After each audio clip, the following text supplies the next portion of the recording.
Next question will write graphical representation of chemical equilibrium.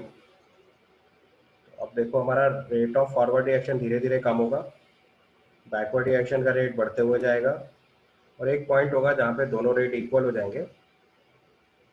This is called state of chemical equilibrium. तो ये जो position है उसके बाद देखो इक्विलिब्रियम अटेन हो जा रहा है, तो this is referred as position of या स्टेट ऑफ केमिकल इक्विलिब्रियम, जहाँ से इक्विलिब्रियम अटेन हुआ है।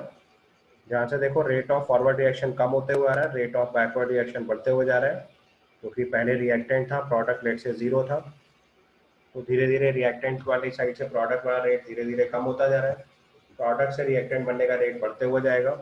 ये वो पॉइंट आ गया जहाँ rate of forward reaction rate of backward reaction के बराबर आ गया। So this is referred as chemical equilibrium. और उसमें ध्यान से देखो नोटिस करने की बात यह है कि इक्विलिब्रियम अटेन होने के बावजूद भी देखो दोनों वैल्यूज आगे बढ़ती हुई जा रही हैं। इक्विलिब्रियम अटेन होने के बाद भी देखो rate of forward reaction rate of backward reaction के बराबर है और ये भी आगे चलते ही जा रहा है। जैसे जैसे टाइम आगे बढ़ रहा है दोनों रिएक्शन के रेट इक्वल है और दोनों रिएक्शन चल रही हैं। अगर ये रिएक्शन यहीं पे फ्रीज हो जाए तो हम इसे फिर केमिकल इक्विलिब्रियम नहीं बोलेंगे, क्योंकि केमिकल इक्विलिब्रियम जो है वो एक डायनेमिक इक्विलिब्रियम है। तो अगर रिएक्टेंट से प्रोडक्ट की साइड में हम जा रहे हैं तो रिएक्टेंट का प्रोडक्ट में कन्वर्जन और प्रोडक्ट का रिएक्टेंट में कन्वर्जन दोनों प्रोसेस चलते रहेंगे। ये डायनेमिक इक्विलिब्रियम की कैटेगरी है। डायनेमिक इक्विलिब्रियम है तो आप इसे नोटिस कर सकते हो कि जिस पोजीशन पे इक्विलिब्रियम अटेन हुआ, दिस इज द पोजीशन जहां इक्विलिब्रियम अटेन हुआ। इक्विलिब्रियम अटेन होने के बाद भी आप ध्यान से देखो इस चीज को कि रेट ऑफ फॉरवर्ड रिएक्शन जो है वो रेट ऑफ बैकवर्ड रिएक्शन के बराबर है और वो वैल्यू 0 नहीं है। देखिए चलती जा रही रिएक्शन आगे, rate of forward reaction backward reaction के बराबर है and that value is non zero. That's why it is a dynamic equilibrium. एक बार फिर से ग्राफ देखो, मैंने rate of the reaction against time graph plot किया हुआ है।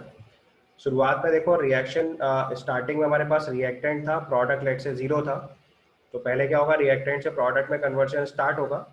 जैसे जैसे रिएक्टेंट कंज्यूम होता जाएगा उसका रिएक्शन रेट स्लो होता जाएगा।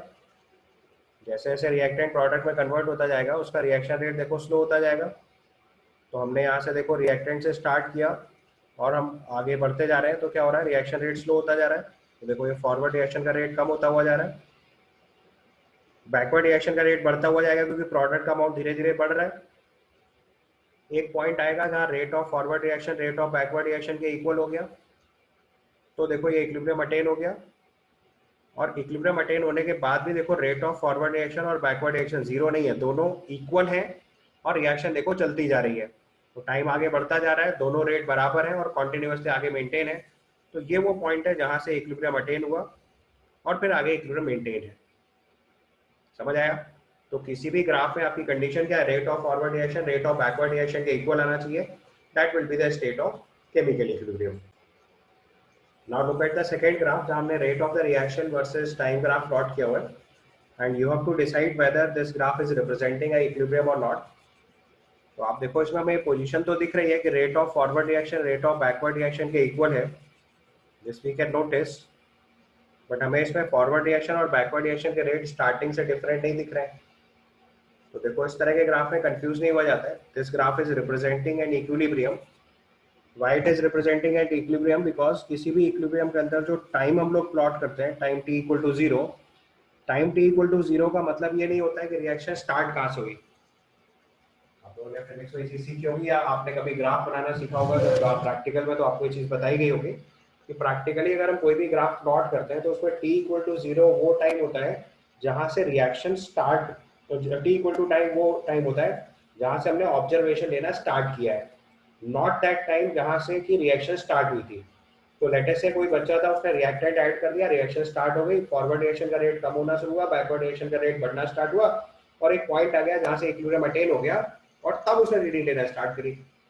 मीनवाइल वो भूल गया रीडिंग लेना, तो उसका ग्राफ कैसा आएगा जैसे मैंने सेकंड वाला ग्राफ बनाया हुआ। मतलब अगर कोई बच्चा इस वाले ग्राफ को, जैसे ऊपर वाले ग्राफ को देखो, अगर इस वाले ग्राफ को हम लोगों ने यहाँ से रीडिंग लेना स्टार्ट की होती, ये हमारा t इक्वल टू 0 होता, तो देखो आपका ग्राफ कैसे आता जैसे सेकंड वाला ग्राफ बनाया हुआ है। आपको पीछे वाली बात नहीं पता होती, क्योंकि ग्राफ में t इक्वल टू 0 का मतलब होता है the point from where we have start taking the reading. तो रीडिंग लेना जरूरी नहीं है हमारे लिए कि हमने जहां से रिएक्टेंट में रिएक्टेंट ऐड रिएक्शन वैक्शन में रिएक्टेंट ऐड करा वहीं से लेना स्टार्ट करते हैं। So if someone has start taking reading at the point when equilibrium is already established, तो उसका ग्राफ कैसा आएगा, सेकंड वाले ग्राफ की तरह से। तो ध्यान से देखना है, ये ग्राफ भी इक्विलिब्रियम रिप्रेजेंट कर रहा है। So this graph is representing equilibrium. ये पॉइंट आपके दिमाग में आ जाना चाहिए। तो कंफ्यूज नहीं होना है कि t इक्वल टू 0 पे देखिए सर, तो उसका मतलब उसने जहां से रीडिंग लेनी स्टार्ट करी तब तक इक्विलिब्रियम अटेन हो चुका था। समझ गए? अब देखो, अगर तीसरा ग्राफ मैंने बनाया है जिसमें रेट ऑफ फॉरवर्ड रिएक्शन भी बढ़ रहा है और रेट ऑफ बैकवर्ड रिएक्शन भी बढ़ रहा है, और एक टाइम के बाद rate of forward reaction rate of backward reaction के इक्वल कर दिया मैंने, तो ध्यान से देखना है, ये इनकरेक्ट ग्राफ है। This does not represent equilibrium, this is incorrect plot. Question में ऐसे आ सकता है, 3-4 ग्राफ बना के दे दिए गए और पूछा गया इनमें से कौन सा ग्राफ इक्विलिब्रियम रिप्रेजेंट कर रहा है। तो पहले सबसे पहला graph rate of reaction equal हो गई, फॉरवर्ड रिएक्शन का रेट कम हो रहा है, बैकवर्ड रिएक्शन का रेट बढ़ रहा है, इट अटेन्स इक्विलिब्रियम। दूसरे ग्राफ में बनाया rate of forward reaction rate of backward reaction के बराबर बनाया, टाइम के साथ हम लोगों ने देखा, तो हमने डेटा ही वहां से लेना शुरू किया जहाँ इक्विलिब्रियम अटेन हो चुका है, तो ये भी ग्राफ सही है। तीसरे ग्राफ में देखो, अगर rate of forward reaction backward reaction के बराबर आ रहा है तो ठीक है, बट प्रैक्टिकल प्रॉब्लम क्या है कि रेट ऑफ फॉरवर्ड रिएक्शन और बैकवर्ड रिएक्शन दोनों बढ़ रहे हैं, जो कि प्रैक्टिकली पॉसिबल ही नहीं है, क्योंकि अगर रिएक्टेंट कंज्यूम होगा तो प्रोडक्ट फॉर्म होगा और प्रोडक्ट कंज्यूम होगा तो रिएक्टेंट फॉर्म होगा। इट सिंपली मींस कि दोनों वैल्यूज एक साथ बढ़ ही नहीं सकती। तो ये हमारे लिए इम्प्रैक्टिकल ग्राफ है जो कि इक्विलिब्रियम रिप्रेजेंट नहीं कर रहा है। ये समझ गए क्यों इम्प्रैक्टिकल ग्राफ है? क्योंकि ऐसा पॉसिबल ही नहीं है कि आप रिएक्टेंट भी बढ़ाओ और प्रोडक्ट भी बढ़ाओ। How is that possible? जब रिएक्टेंट कंज्यूम होगा तब प्रोडक्ट फॉर्म होता है और जब प्रोडक्ट कंज्यूम होगा तो रिएक्टेंट फॉर्म होता है। So it is not possible कि हम साइमल्टेनियसली रिएक्टेंट एंड प्रोडक्ट दोनों कॉन्सेंट्रेशन को बढ़ा दें। तो that means it is impractical graph. जिसने ये ग्राफ बनाया है उसने खाली मैथमेटिकली पता था कि rate of forward reaction rate of backward reaction के बराबर होगा, उसने ग्राफ बना दिया, बट इसने एक्सपेरिमेंटल डेटा नहीं लिया हुआ है। तो ये इम्प्रैक्टिकल ग्राफ है जो जबरदस्ती बना दिया गया है, ऐसा पॉसिबल ही नहीं हो सकता, क्योंकि अगर रिएक्टेंट कंज्यूम होगा तो प्रोडक्ट फॉर्म होगा और प्रोडक्ट कंज्यूम होगा तो रिएक्टेंट फॉर्म होगा। दोनों काम एक साथ नहीं हो सकते। तो रिएक्टेंट और रेट ऑफ फॉरवर्ड रिएक्शन और रेट ऑफ बैकवर्ड रिएक्शन दोनों एक साथ इंक्रीज नहीं कर सकते हैं। क्लियर है? नेक्स्ट प्लॉट देखिए, इसमें रेट ऑफ रिएक्शन हमने बनाया। इसमें देखो बैकवर्ड रिएक्शन का रेट घट रहा है और फॉरवर्ड का बढ़ रहा है, और एक टाइम के बाद rate of forward reaction rate of backward reaction के बराबर हो जा रहा है। तो इसका मतलब ये इक्विलिब्रियम रिप्रेजेंट कर रहा है। क्यों ऐसा?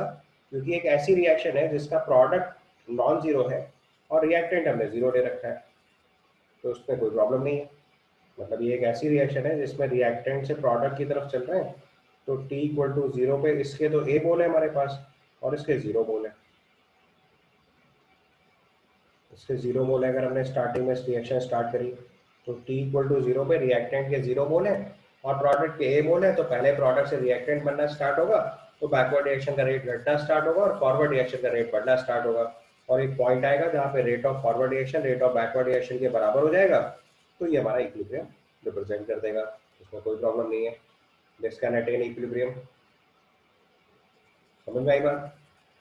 अगले केस में देखो, अगर हम एक और केस बनाते हैं, इसमें आपने आरबी ऊपर बनाया। हाँ बेटा, RF मतलब rate of forward reaction, RB मतलब रेट ऑफ बैकवर्ड रिएक्शन। जब हम RF लिख रहे हैं तो rate of forward reaction, RB लिख रहे हैं तो रेट ऑफ बैकवर्ड रिएक्शन।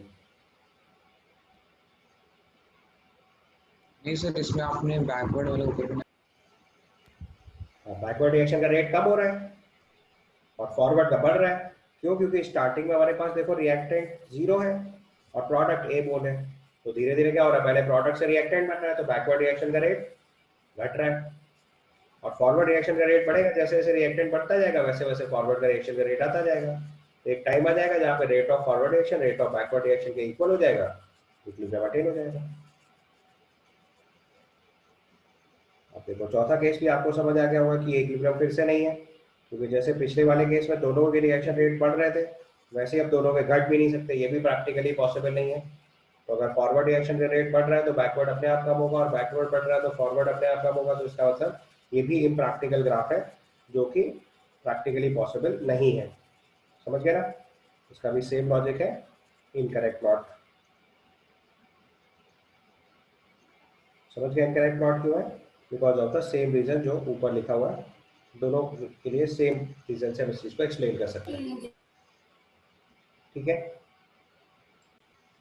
अब देखो नेक्स्ट प्लॉट में हमने कॉन्सेंट्रेशन अगेंस्ट टाइम प्लॉट बनाया हुआ है। अभी आपको कॉन्सेप्ट सिखाया था कि इक्विलिब्रियम पे रिएक्टेंट एंड प्रोडक्ट पे कॉन्सेंट्रेशन कांस्टेंट हो जाते हैं, इक्वल होना जरूरी नहीं है। कांस्टेंट होने का मतलब लाइन हॉरिजॉन्टल हो जानी चाहिए। तो अभी देखो यहाँ से जिस पॉइंट पे मैंने डॉटेड लाइन बनाई है, यहाँ से देखो रिएक्टेंट की कॉन्सेंट्रेशन कांस्टेंट हो गई है और प्रोडक्ट की कॉन्सेंट्रेशन भी कांस्टेंट हो गई है। तो अगर concentration of reactant and product constant हो गया, it simply reflects that this is the position of equilibrium. तो रेट ऑफ रिएक्शन इक्वल होना जरूरी है और कॉन्सेंट्रेशन का कांस्टेंट होना जरूरी है। समझ गए? तो अगर कॉन्सेंट्रेशन अगेंस्ट टाइम प्लॉट बनाएंगे तो देखो कॉन्सेंट्रेशन कांस्टेंट करी गई है और rate of the reaction equal करा गया था। अब सिमिलरली देखो दूसरा प्लॉट भी आप समझ सकते हो। दूसरे प्लॉट में देखो यहाँ पे concentration of reactant and product constant है और ये इक्विलिब्रियम अटेन हो गया है, लेकिन इसमें क्या करा गया है, ग्राफ कब बनाया गया है, जब इक्विलिब्रियम ऑलरेडी अटेन हो गया है। क्योंकि t इक्वल टू 0 उसने तब लिया है जब ग्राफ में इक्विलिब्रियम अटेन हो चुका है। तो ये भी हमारा इक्विलिब्रियम रिप्रेजेंट करेगा। तो दिस आल्सो रिप्रेजेंट्स इक्विलिब्रियम। समझ गए? बिल्कुल पहले वाले पहला ग्राफ, वाला नहीं समझ में आया ग्राफ। पहले वाले ग्राफ की तरह से है। यहाँ से रिएक्टेंट की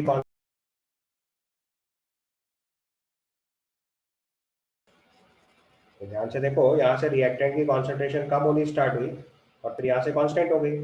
ये प्रोडक्ट की कॉन्सेंट्रेशन बढ़नी स्टार्ट हुई और फिर कांस्टेंट हो गई। तो पोजीशन जहाँ पे रिएक्टेंट कॉन्सेंट्रेशन प्रोडक्ट कॉन्सेंट्रेशन के इक्वल हो गया, प्रोडक्ट कॉन्सेंट्रेशन कांस्टेंट हो गया, वो इक्विलिब्रियम कंडीशन हुई। इक्वल होना जरूरी नहीं है।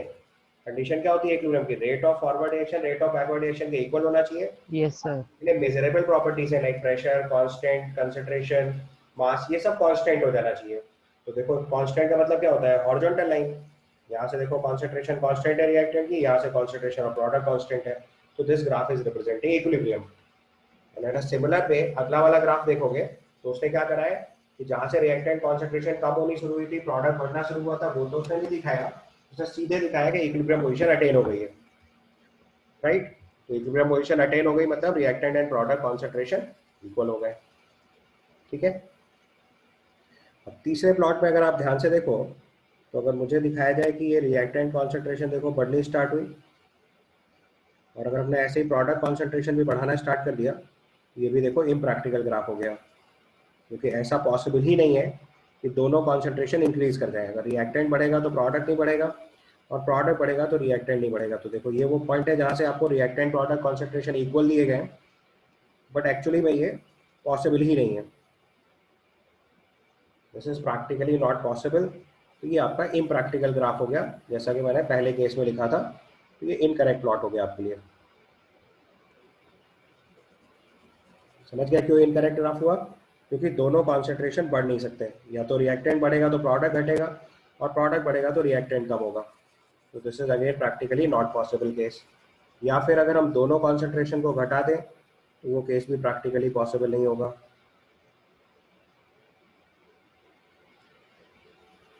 अगर हम ये प्लॉट बना रहे हैं तो देखो यहाँ से रिएक्टेंट है, प्रोडक्ट कॉन्सेंट्रेशन आप कांस्टेंट दिखा रहे हो, बट ये भी इम्प्रैक्टिकल ग्राफ बनाया हुआ है आपने। क्योंकि ऐसा प्रैक्टिकली पॉसिबल होगा ही नहीं कि या तो रिएक्टेंट घटेगा तो प्रोडक्ट बढ़ेगा और प्रोडक्ट घटेगा तो रिएक्टेंट बढ़ेगा। इट इज़ नॉट पॉसिबल कि दोनों चीज़ें एक साथ बढ़ जाए या एक साथ घट जाए। ये दोनों ग्राफ भी इम्प्रैक्टिकल हो गए आपके लिए। इसके बाद देखो ये दोनों प्लॉट हैं। इसमें देखो सबसे पहले रिएक्टेंट और प्रोडक्ट की कॉन्सेंट्रेशन कॉन्स्टेंट हुई, तो this is the position of equilibrium. अगले वाले प्लॉट में भी अगर आप ध्यान से देखो तो ये रिएक्टेंट कॉन्सेंट्रेशन यहाँ से चली थी और यहाँ जाके रिएक्टेंट कांस्टेंट है। ये अलग ग्राफ प्रोडक्ट के लिए है। प्रोडक्ट की कॉन्सेंट्रेशन पहले 0 थी, बाद में कांस्टेंट हो गई। अब देखो इन दोनों ग्राफ में एक खास बात है जिसपे क्वेश्चन बनता है। दोनों इक्विलिब्रियम रिप्रेजेंट कर रहे हैं, बट जो पहला वाला प्लॉट है इसमें इक्विलिब्रियम अटेन पहले हुआ है रिएक्टेंट प्रोडक्ट कॉन्सेंट्रेशन इक्वल होने से, और दूसरे वाले प्लॉट में रिएक्टेंट एंड प्रोडक्ट कॉन्सेंट्रेशन देखो यहाँ पे इक्वल हो गई है। रिएक्टेंट एंड प्रोडक्ट कॉन्सेंट्रेशन देखो यहाँ पे इक्वल हो गई है और इक्विलिब्रियम उसके बाद अटेन हुआ है। तो कई बार इस तरह से भी क्वेश्चन पूछा जाता है, equilibrium is attend before the concentration becomes equal और equilibrium attend before the after the concentration becomes equal. तो दोनों ग्राफ में डिफरेंशिएशन समझ लो।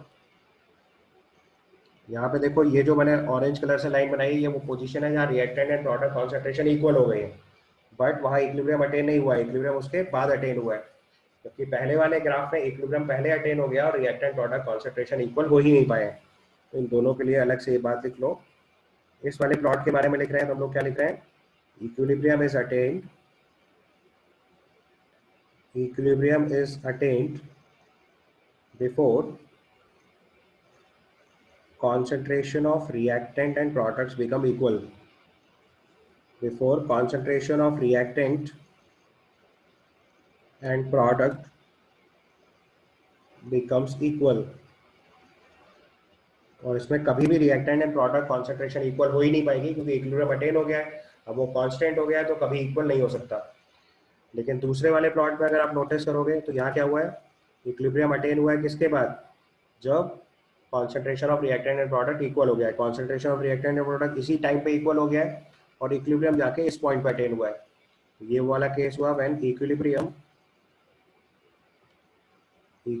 Is attend,